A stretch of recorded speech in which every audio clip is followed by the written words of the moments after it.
Welcome guys to the channel. This is the Nerd Couch where we discuss some debated topics and play video games and just have a bunch of fun. Okay, so today we are here to discuss the topic of Sauske versus Vegeta. Okay. So a couple days ago I stumbled upon a Instagram account that I won't name, but they said that Sauske could defeat Goku Mastered Ultra Instinct. And I'll get into that at a later date. But right now we're here to discuss Vegeta's abilities versus Sasuke's abilities. Now we're going to take that at very different standpoints, starting from when they were first introduced to when they are last seen in the show at their maximum abilities, right? So I believe it's only fair to put the very first Sasuke, that the very first time we see Sasuke, right, before he's unlocked the Sharingan or anything, at Vegeta when he first arrives on Earth, when we first see him in the show. Okay, and when you compare the two side by side, okay, yeah, there's nothing to say there. It's just Sasuke's taking a royal whooping from the Prince of All Saiyans. There's nothing to discuss there. Vegeta's just stronger in any regards. He is faster, he has more control over his energy, and he's already been able to defeat Goku, who we know is the strongest, but that's not important.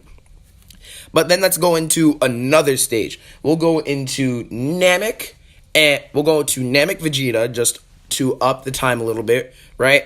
We'll go to Namek Vegeta, and we will go to Sasuke once he unlocks his Sharingan as a child. Now, when we take those and put them side by side, Sasuke's main ability with his Sharingan is the ability to copy other people's jutsus, but that does not come in handy when you're using, ki. So when you go up against Vegeta, even after all the power he got on Namek, there's no competition there either. So then let's move on. The power ranking's not going. It's already 2 Vegeta, 0 Sasuke. But then as we move on and they become adults, as adults, Sasuke has a couple more Sharingans, which I'm not sure on all the names of, but I do know they're different powers and different abilities. Now with the Materatsu and all those different things, he does begin to stand a chance. So let's put him at not even a Super Saiyan level. We'll just put him at a high base form.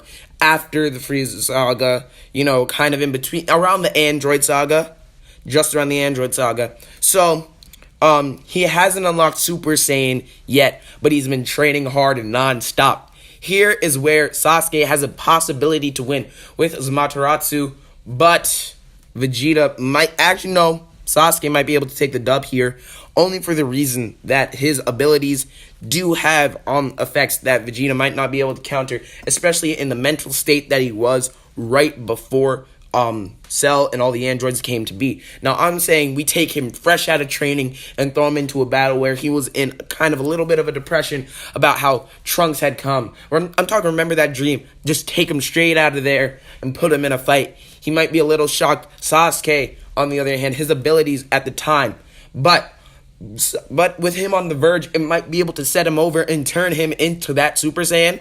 Now, that might work, but Sasuke may be able to take a dub, so we're just going to call it a tie there. So we got 2 Vegeta, 0 Sasuke, and 1 tie right now. Now, with those rankings, now we're going to move on to him as a Super Saiyan, okay? The other fight never happened. They're just back in sleep. He had his whole dream about them being so much stronger. He turned into a Super Saiyan, and now Sasuke's in some trouble. Okay, so after he becomes a Super Saiyan, the androids come and they, so they whoop Vegeta, but that's not important because Sasuke, his strength has something to it, but it's never really enough to counter any of the attacks that Vegeta can do, such as once the Cell Saga starts, once he arrives at the scene, you see he's about to do a final flash and release the utter destruction of Cell when Trunks yells out to his father to not launch it at the Earth or it will be destroyed.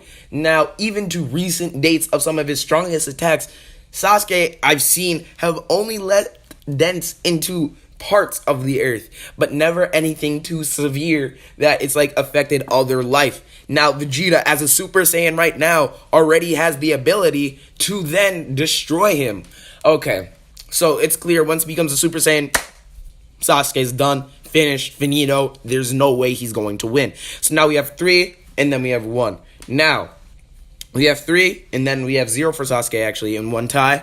And so then let's move on to Super Saiyan 2.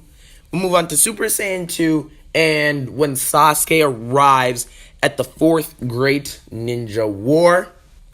Okay, so when those two things arrive, Sasuke's gotten a little bit stronger. He's a little more serious about things. But Vegeta is now a Super Saiyan 2. He's in his Majin state. Now, you saw him and Goku go at it. You saw that fight happen. And it was just insane. Okay. But the fight right there, it was a little something in it that Vegeta had some weaknesses that he clearly could not keep up with Goku. But see, right now he's trying to keep up with Sasuke, which he can clearly and easily do. Okay, now Sasuke, his abilities, he whooped so many people when he arrived at the war. But when he got to Naruto, things began to slow down. He tried to fight, and he was doing fairly decent. But then, that other fight came in, and he got basically killed. And, yeah, so when you compare them side by side, there's still no competition. Vegeta whoops him there. Then he gets the Rinnegan. And with the Rinnegan, okay, so now this is their second and final forms. So we're going to put Vegeta at Super Saiyan Blue, and we are going to put Sasuke with his Rinnegan, but he's not in a full-fledged adult yet. He's still like 16 years old at this time. Now, he does not have full control over the Rinnegan when he first starts. He doesn't know all of its cool features and all the things it can do, but he does have a very great understanding for just getting it on the spot. Now, the Rinnegan, its abilities they become more advanced as he progresses within the series, but at this time with the Super Saiyan God power, he could destroy universes with this power. Super Saiyan Blue, and it's just every time you put him in a rage mode, something bad will happen for you. Just trust me. Now people say, all the time, you can use the Rinnegan to get rid of him or to put him in a Genjutsu. Now see, here's the thing. When you just throw him into a match, that's if Sasuke can even pull off, even if it's instantaneous. Vegeta's moves are just way too fast for him to keep up. So he'll just hit him with a 1-2-3 combo, and it'll be over faster than he knew it. Now, we're going to move on to the final fight. Now, this would be Sasuke when he is in Boruto, Next Generation, and Vegeta in the Tournament of Power with his Super Saiyan Blue evolution. Now, with the Super Saiyan Blue evolution, he has, as it was stated by the Grand Priest himself, surpassed his limits just like Goku's Ultra Instinct. Now, we're not saying that they're the same strength, because obviously Goku's Ultra Instinct has a higher amount of strength. It's just stronger than Super Saiyan Blue Evolution. But even with Sasuke, with his Rinnegan, mastered it, and all the training he's been doing over time, he's not able to keep up with the speed and power. Now, I've heard people say that Sasuke has a faster combat speed than Goku. For some odd reason, that has been said. And what people need to understand is that they say, Goku only has that long instant transmission, but what you need to understand is not only can Vegeta do this, even though it's technically not a technique, he can basically move instantaneous from one spot to the next, as you've seen in numerous fights where, in Dragon Ball Z, they're moving all around. You can't even see them. You just see the boom, boom, booms. And that's been more than enough at times for Vegeta to have speed and strength to annihilate Sasuke. Sasuke, he will try and use his different movements, right? Like, he'll try to put him in a Genjutsu, but that just won't work. He'll get hit way too quickly. You've seen him fight. He generally doesn't put people into Genjutsus because he doesn't know that that's what you're supposed to do from the very start. He'll try attacking him first, as he does with all his opponents. He doesn't immediately put them into a Genjutsu or doesn't immediately zap them to another dimension. No, he tries to actually defeat them with combat. And when he originally tries to do that on Vegeta, it won't go well if Vegeta's in his Super Saiyan Blue evolution, because his power will knock him out faster than anybody could think. One punch, he's done for. And if that doesn't work, then he'll quickly launch a final flash and it'll be case. Now, Sasuke, he does have strength, but Dragon Ball Z characters, they're just on a completely different level. Okay, now, Krillin, that's a whole nother debate for a whole nother time. People always saying Krillin could solo so many other universes because, he could destroy planets, and you've never seen anyone on these other things destroy planets. Well, that is true.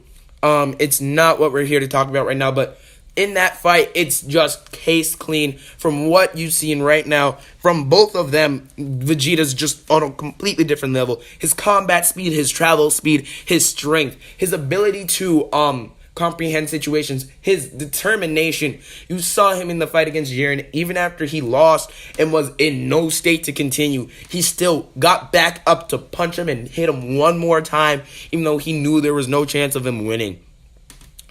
All right. So, that's easy. That's an easy thing. So that's 4 or 5 wins for Vegeta, and that is 0 wins, and that is 1 tie. Now, this could change later in the series, but there's not a high chance of it due to the fact that, Naruto and Sasuke, they've kind of hit a peak. It's no longer their show anymore. It's time for the next generation to come along and get their chance at things. But it's clear and obvious from anything that you're ever going to see that Vegeta is just on a completely different level than Sasuke could ever be. So it's a clear winner right there. It's Vegeta. There's no doubt about that there should be no doubt about that in anyone's mind. Now, don't get me wrong. I am a Dragon Ball fan, but I'm also a Naruto fan. I love them both a lot.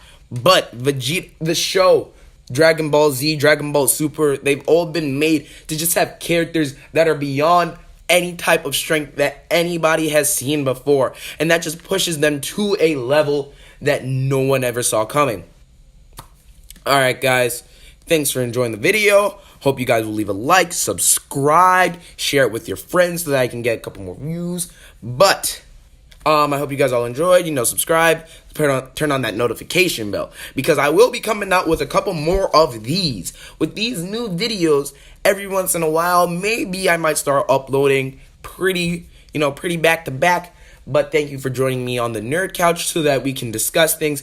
If you guys think Sasuke should have won and for other reasons, put them down below. I know that I'm not the biggest nerd on Naruto. So, tell me what you guys know about Sasuke in the comments down below, and maybe I can make a second video on why Sasuke might stand a little bit more of a chance. All right, and I guess I'll see you guys in the next video, and peace out.